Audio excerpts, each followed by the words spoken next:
नमस्कार, मैं हूं मृत्युंजय कुमार झा और हमारा खास शो आज हम करने वाले हैं पाम के ऊपर और इसमें आपका स्वागत है। आज का हमारा शो का थीम है पाम पर भान अतुल ज्ञान। ये नाम इसलिए क्योंकि पाम पर हमारे साथ दो दिग्गज जुड़ रहे हैं और पाम पर भान से हमारा मतलब है संदीप भान साहब, जो कि एचडी गुथरी इंटरनेशनल ऑयल ट्रेडिंग के सीईओ हैं, हमारे साथ जुड़ रहे हैं इस वक्त सिंगापुर से।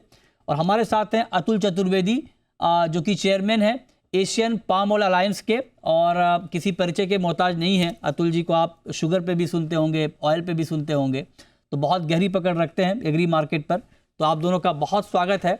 और आज का शो हमने इस तरह से डिज़ाइन इसलिए किया है क्योंकि संदीप भान साहब मलेशिया की बहुत बड़ी कंपनी है एचडी गुथरी इंटरनेशनल, उसके ऑयल ट्रेडिंग के सीईओ हैं। तो इंडिया चूंकि बहुत बड़ी मात्रा में पाम तेल का इंपोर्ट मलेशिया और इंडोनेशिया से करता है, तो जहां से इंपोर्ट वहां से रिपोर्ट बताएंगे संदीप भान साहब। और अतुल चतुर्वेदी जी रिसीवर एंड पे हैं। इंडिया चूंकि बहुत बड़ी मात्रा में पाम तेल का इंपोर्ट करता है, तो अतुल जी हमें बचाते हैं कि पाम हमेशा हमें मिलता रहे। और चूंकि एशियन पाम ऑयल अलायंस के चेयरमैन भी हैं, तो एशियन मार्केट में पाम तेल को लेकर जो भी एक्टिविटी होती है, जो भी डेवलपमेंट हो रहे हैं या हो सकते हैं या होने चाहिए, इस पर अतुल जी की पैनी नज़र है। तो एक रिसीवर एंड पे हैं और एक हमारे जो सप्लायर हैं वहाँ से, तो इसलिए हम आपको इन डेप्थ व्यू देने की कोशिश कर रहे हैं कि पाम में एक्चुअली हो क्या रहा है। तो मेरा पहला सवाल आपसे अतुल जी यही, चूँकि हम सबसे ज़्यादा इंपोर्ट हमारा पाम तेल का ही होता है। हालांकि अभी का इक्वेशन थोड़ा बदला है, सोया तेल का इंपोर्ट बढ़ गया है, पाम तेल का घट गया है, थोड़ा इक्वेशन चेंज हो गया, लेकिन लॉन्ग टर्म का हमारा इक्वेशन यही है कि हम पाम तेल का ज़्यादा इंपोर्ट करते हैं। तो सर, इस वक्त पाम के दाम बढ़ने लगे हैं, क्या सेंस आपका बन रहा है, क्यों बढ़ने लगे हैं दाम सर? ये तो सबसे बढ़िया जवाब अपना संदीप भाई दे सकता है क्यों बढ़ने लगे हैं। तो जो हम लोगों के पास रिपोर्ट है उससे ये लगता है कि चाइनीज बाइंग बहुत ज्यादा एग्रेसिव रही है इन दिनों में, जिसने कि पाम की रेडी पोजीशन को बहुत टाइट कर दिया है।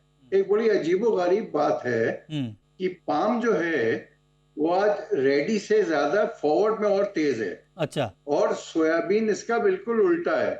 सोयाबीन जो आज रेडी का भाव है उससे आगे ओएनडी की बात करें, अक्टूबर नवंबर दिसंबर, वो डिस्काउंट के ऊपर है, $30 से $35।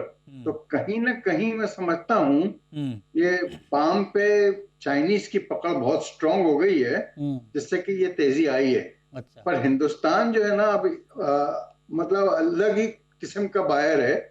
जब हिंदुस्तान में माल कटता है तो हिंदुस्तानी माल खरीदता है। अच्छा। तो मैं समझता हूँ इस लेवल पे हिंदुस्तानी अभी बहुत ज्यादा चेस नहीं करेगा, क्योंकि पाम अपने आप को प्राइस आउट कर रहा है हिंदुस्तान के अंदर। अच्छा, बढ़िया, ये आपने अच्छा बताया। और देखिए, आपसे जब भी बात होती है आप लोगों से बहुत कुछ सीखने को मिलता है। आपने कहा ओएनडी, तो अक्टूबर नवंबर दिसंबर है ना, ट्रेड की भाषा में ओएनडी का मतलब ये हुआ। तो चलिए, अच्छा है। अब संदीप जी आप बताइए सर, हमारे लिए पाम क्यों महंगा करवा रहे हैं आप? हम तो पाम बहुत इंपोर्ट करते हैं, आपने पाम महंगा करवा दिया सर। देखिए, ये जो महंगा पाम हुआ, ये जैसे अतुल जी ने बोला कि चाइनीज के द्वारा हुआ है। हाँ। इसके बहुत सारे ये फैक्टर्स हैं। सबसे मेजर फैक्टर था मलेशियन पाम ऑयल बोर्ड की जो रिपोर्ट आती है हर महीने। जी, थोड़ी ऑडियो में दिक्कत आ रही है। मैं आता हूं संदीप जी आपके पास, थोड़ी ऑडियो की कुछ प्रॉब्लम आई है, दोबारा कनेक्ट कर रहे हैं आपको। अब अतुल जी, एक जैसे आपने बताया कि चाइनीज़ बाइंग, ये तो ठीक है। सर, अभी हुआ ये है कि सोया तेल का इंपोर्ट काफ़ी बढ़ गया है, उसके मुकाबले क्रूड पाम तेल का कम हो गया है। तो आपको लगता है कि इंडियन मार्केट इतना स्मार्ट है कि हमें मालूम है कि कब क्या लेना है, क्या इक्वेशन चेंज हो रहा है, तो उस लिहाज से बेशक थोड़े ऊपर नीचे हो जाए इंपोर्ट में, लेकिन सप्लाई में कोई दिक्कत नहीं आने वाली है?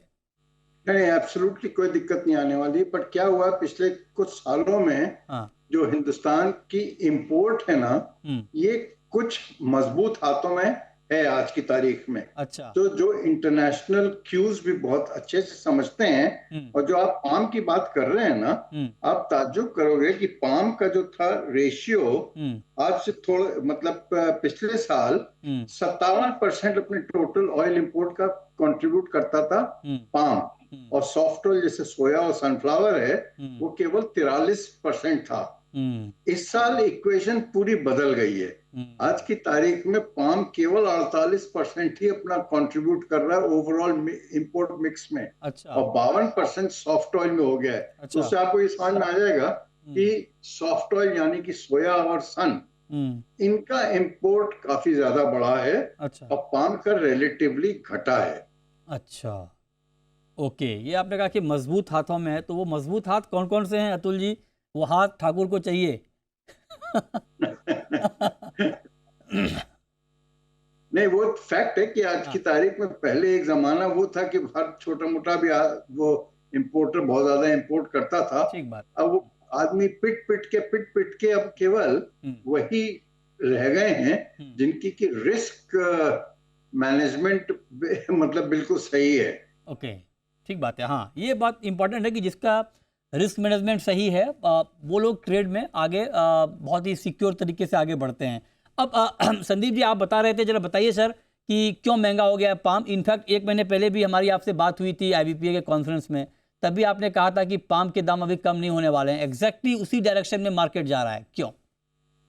देखिए, इसका अभी सबसे बड़ा मेजर फैक्टर था अभी ये जो मलेशियन पाम ऑयल बोर्ड की जो रिपोर्ट रिलीज हुई अभी 2 दिन पहले, इसमें मार्केट एंटिसिपेट कर रहा था कि एंड मंथ स्टॉक्स करीब 2.3 to 2.4 मिलियन टन के आसपास आएंगे, जो कि उन्होंने रिपोर्ट में खाली 2.1 मिलियन दिखाया, जो अपने आप में बहुत बड़ा एक तेजी का संकेत था कि आने वाले महीनों में एक तो प्रोडक्शन कम हो रहा है, दूसरा स्टॉक्स भी ज्यादा बढ़ेंगे नहीं, जिसके चलते रिपोर्ट के बाद जब मार्केट खुला तो चाइनीज फंड्स ने उसका इंटरप्रेट ऐसे करा कि आने वाले दिनों में सप्लाई बहुत कम होती जाएगी, स्टॉक्स बढ़ेंगे नहीं, और उन्होंने फ्यूचर्स मार्केट में दलियान में जबरदस्त तेजी लाई, जिसका इंपैक्ट फिर पाम में भी आया और पाम अब 4500 के आसपास फॉरवर्ड मंथ्स में चला गया। तो अब सर 4500 के आसपास रुक जाएगा या अभी तेजी बाकी है? देखिए, फंड्स के हिसाब से चले तो ऐसा लग रहा है कि तेजी बरकरार है अभी, पर 4500 के आसपास अभी डिमांड में कमजोरी दिखने लगी है। सबसे मेजर फैक्टर है इंडिया अभी बाइंग कर नहीं रहा है। इस बार तो बड़ा क्रेडिट जाएगा इंडियन इंपोर्टर्स को कि उन्होंने बहुत टाइमली यहाँ पे बाइंग करी थी, अब इस लेवल पे वो चेज नहीं कर रहे हैं। तो ऐसा शॉर्ट टर्म में ऐसा लग रहा है कि अभी इस प्राइस पे थोड़ा सा रुक जाना चाहिए। ओके, ठीक है। तो आप कह रहे हैं कि इस भाव पे थोड़ा मार्केट रुक जाना चाहिए। अब अतुल जी, मैं आपसे एक सवाल पूछना चाहता हूं सर, चूंकि आपका बहुत लंबा अनुभव है रिफाइनिंग इंडस्ट्री में भी, ऑयल रिफाइनिंग में भी, और बीच में जब ड्यूटी डिफरेंशियल हुआ तो उसके पीछे मकसद ये था कि हम मेक इन इंडिया को बढ़ावा दें, हम क्रूड पाम तेल खरीदें, यहाँ रिफाइन करें, फिर बेचें, ताकि चूँकि हमारी रिफाइनिंग इंडस्ट्री बहुत वाइब्रेंट है, बहुत स्ट्रांग है, बहुत डायनेमिक है, तो उसका फ़ायदा लें। लेकिन अब जो बीच में पाम के दाम बढ़े तो ये चर्चा होने लगी कि सिर्फ क्रूड पाम तेल से काम नहीं चलेगा, हो सकता है कि इंडिया को रिफाइंड पाम तेल भी लेना पड़े। आप इस बात से एग्री कर रहे हैं या आप ये कह रहे हैं कि नहीं, क्रूड भी हम करेंगे तो काम चल जाएगा हमारा? नहीं, मेरे को नहीं लगता कि हिंदुस्तान को पामोलिन लेने की कोई जरूरत है। और अगर आप जुलाई मंथ का अगर इंपोर्ट का वो देखें तो केवल 5-7 हजार टन ही टोटल ओलिन आया है हिंदुस्तान में। अच्छा। जो और पिछले एक और चीज मैं आपके साथ शेयर करना चाहूंगा, पिछले 2 महीनों में यानी कि जून और जुलाई में हिंदुस्तान ने, जैसे संदीप भी बात बोल रहा था, काफी तेल इंपोर्ट किया। तो हिंदुस्तान में तेल की अवेलेबिलिटी में कोई तकलीफ नहीं है। तकरीबन ऑलमोस्ट 31 लाख टन तेल 2 महीनों में आया है, और 15 लाख टन इस महीने भी आता हुआ दिखाई देता है। अच्छा। तो जब इतना ज्यादा तेल रहेगा तो मैं नहीं समझता कि कोई बहुत ज्यादा तेल में तेजी आ सकती है। पर एक चीज मैं आपके साथ जरूर शेयर करूंगा कि जो एक्साइटमेंट जुलाई मंथ में दिख रहा था हिंदुस्तान के मार्केट में, वो अगस्त के महीने में नहीं दिखाई दे रहा है, और डिमांड की हेडविंड्स दिखाई दे रही हैं। तो वो जो इसने भी थोड़ा सा जिक्र किया संदीप ने कि अब इस लेवल पे बाइंग थोड़ी सी ठंडी हो रही है, तो मैं समझता हूँ इस लेवल पे हिंदुस्तानी भी नहीं चेस कर रहा है। और अगर आपने हिंदुस्तान के ऑयल की बात करें तो मस्टर्ड भी जो 170-72 रुपए किलो के लेवल हो गया, तो उसमें भी 5-7 रुपए किलो निकल गया है। अच्छा।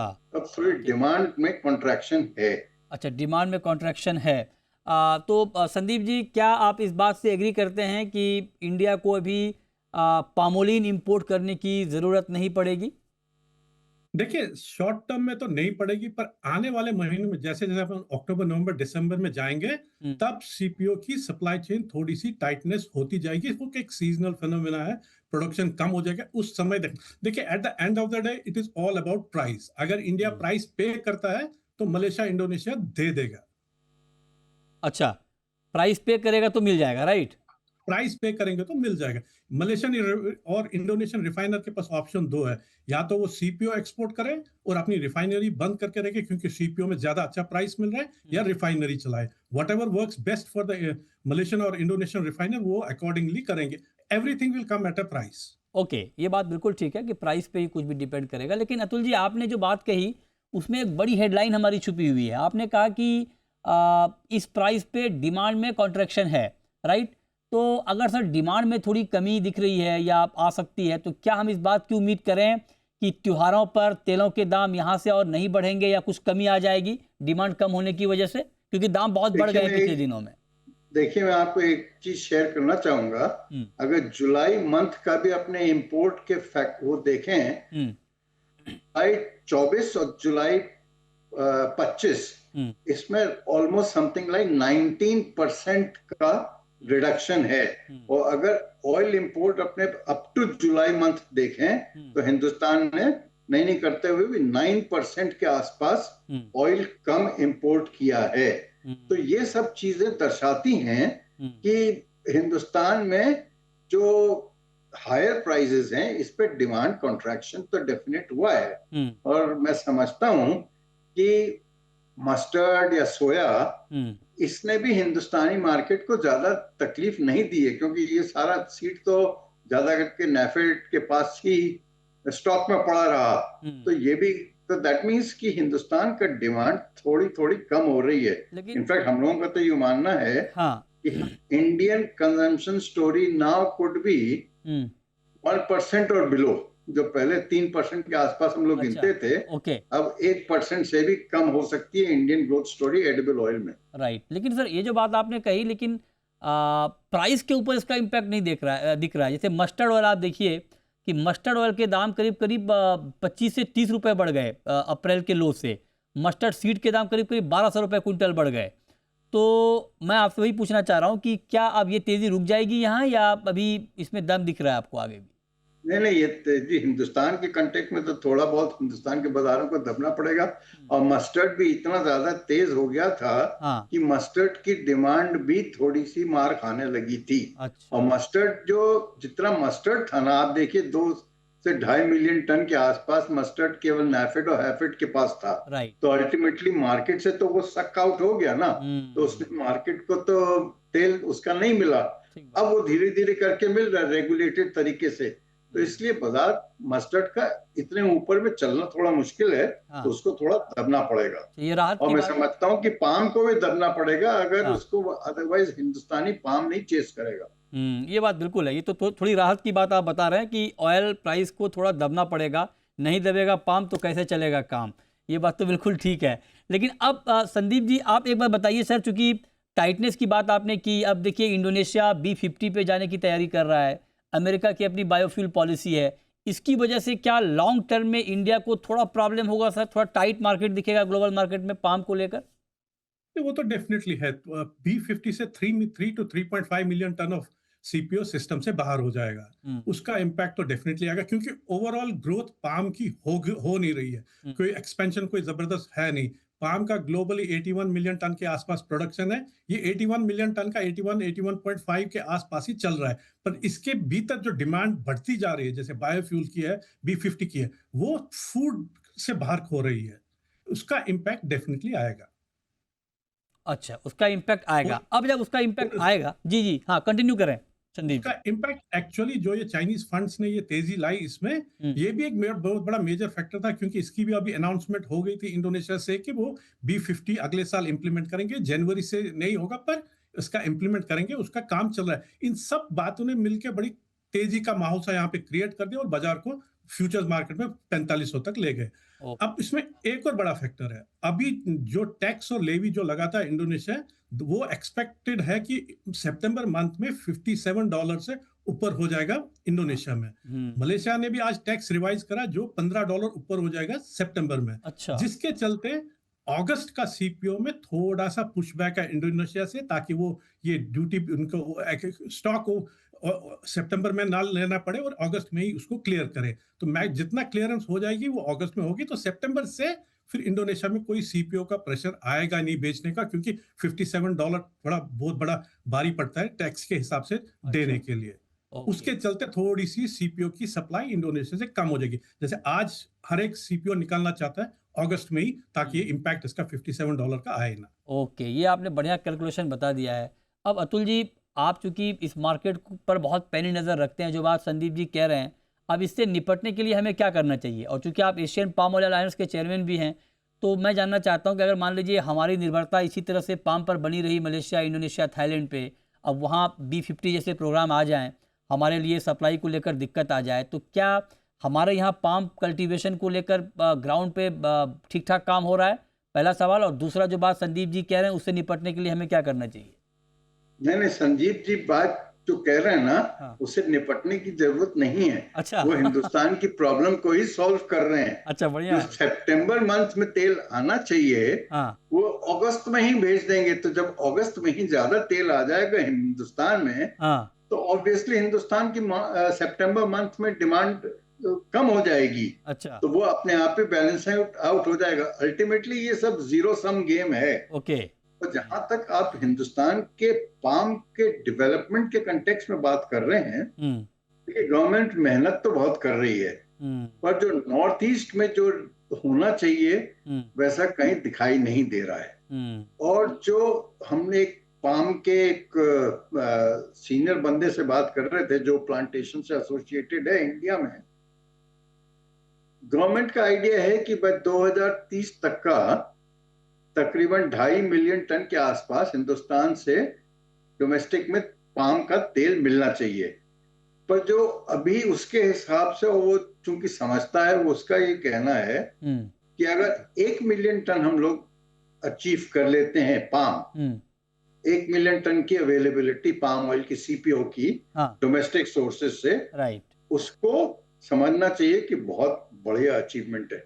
आज करीबन 3.5 लाख टन के आसपास ही हिंदुस्तान में लोकल डोमेस्टिकली पाम पैदा हो रहा है। तो मैं नहीं समझता कि जो 2.5 या 2.25 मिलियन टन की गवर्नमेंट का टारगेट है अचीव होता दिखाई नहीं देता मेरे को, तो आज की तारीख।